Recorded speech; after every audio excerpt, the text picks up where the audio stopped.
Cancel ಆಗಿದೆ supreme court. ಏನು ಒಟ್ಟು ಯಾರು ತಪ್ಪು ಮಾಡ್ಯಾರ ಅವ್ರಿಗೆ ಶಿಕ್ಷೆ ಆಗಲಿ ಅಷ್ಟೇ ಕೇಳ್ಕೊಂಡು.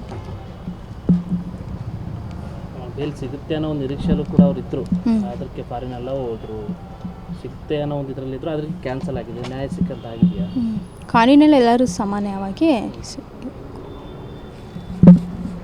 ಎಕ್ಸ್ಪೆಕ್ಟೇಷನ್ ಇಟ್ಕೊಂಡಿದ್ದಾರೆ. ಅಂದರೆ ಬೇಲ್ ಸಿಗ್ಬೋದು ಅನ್ನೋ ಒಂದು ಇದರಲ್ಲಿ ಇದ್ರು ಎಲ್ಲರೂ ಕೂಡ. ನಿಮ್ಗೆ ಏನು ಅನಿಸ್ತಿತ್ತು ಅದು ನೋಡಿದಾಗ? ನಮಗೆ ಗೊತ್ತಿಲ್ಲ ಕಾನೂನಲ್ಲಿ ಏನು ಕೊಡ್ತಾರಂತ ಗೊತ್ತಿದ್ದಿಲ್ಲ. ಯಾವ ರೀತಿ ಶಿಕ್ಷೆ ಆಗ್ಬೇಕಂತ ಇದೆಯಲ್ಲ ದೇವ್ರ ಕೈಯಲ್ಲಿ ಅಲ್ಲ, ಅಂಥವ್ರಿಗೆ ಯಾವ ರೀತಿ ಶಿಕ್ಷೆ? ಒಟ್ಟು ಯಾರು ತಪ್ಪು ಮಾಡ್ಯಾರ ಅವರಿಗೆ ಕೋರ್ಟ್ ಆದೇಶ.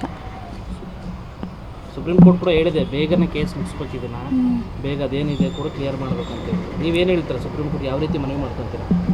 ಒಟ್ಟು ಯಾರು ತಪ್ಪು ಮಾಡ್ಯಾರ ಅವ್ರಿಗೆ ಶಿಕ್ಷೆ ಆಗಲಿ ಅಷ್ಟೇ. ಯಾವ ರೀತಿ ಶಿಕ್ಷೆ ಆಗ್ಬೇಕಂತ ಆ ಕಾನೂನಲ್ಲಿ ಏನು ಕೊಡ್ತಾರ? ಮೇಲ್ ಕ್ಯಾನ್ಸಲ್ ಆಗಿದೆ ಸುಪ್ರೀಂ ಕೋರ್ಟ್. ಏನು ಒಟ್ಟು ಯಾರು ತಪ್ಪು ಮಾಡ್ಯಾರ ಅವ್ರಿಗೆ ಶಿಕ್ಷೆ ಆಗಲಿ ಅಷ್ಟೇ ಕೇಳ್ಕೊಂಡು. ಬೇಲ್ ಸಿಗುತ್ತೆ ಅನ್ನೋ ಒಂದು ನಿರೀಕ್ಷೆಯಲ್ಲೂ ಕೂಡ ಅವ್ರು ಇದ್ದರು. ಅದಕ್ಕೆ ಫಾರಿನ್ ಎಲ್ಲ ಹೋದ್ರು, ಸಿಗುತ್ತೆ ಅನ್ನೋ ಒಂದು ಇದರಲ್ಲಿದ್ದರು. ಅದಕ್ಕೆ ಕ್ಯಾನ್ಸಲ್ ಆಗಿದೆ. ನ್ಯಾಯ ಸಿಕ್ಕಂತ ಆಗಿದೆಯಾ? ಕಾನೂನಲ್ಲಿ ಎಲ್ಲರೂ ಸಮಾನವಾಗಿ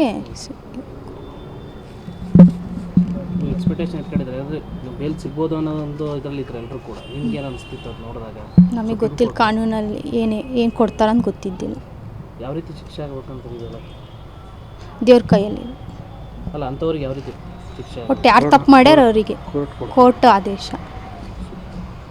ಸುಪ್ರೀಂ ಕೋರ್ಟ್ ಕೂಡ ಹೇಳಿದೆ ಬೇಗನೆ ಕೇಸ್ ಮುಗಿಸ್ಬೇಕಿದೆನ, ಬೇಗ ಅದೇನಿದೆ ಕೂಡ ಕ್ಲಿಯರ್ ಮಾಡ್ಬೇಕಂತೇಳಿ. ನೀವೇನು ಹೇಳ್ತೀರಾ? ಸುಪ್ರೀಂ ಕೋರ್ಟ್ ಯಾವ ರೀತಿ ಮನವಿ ಮಾಡ್ಕೊತೀರಾ?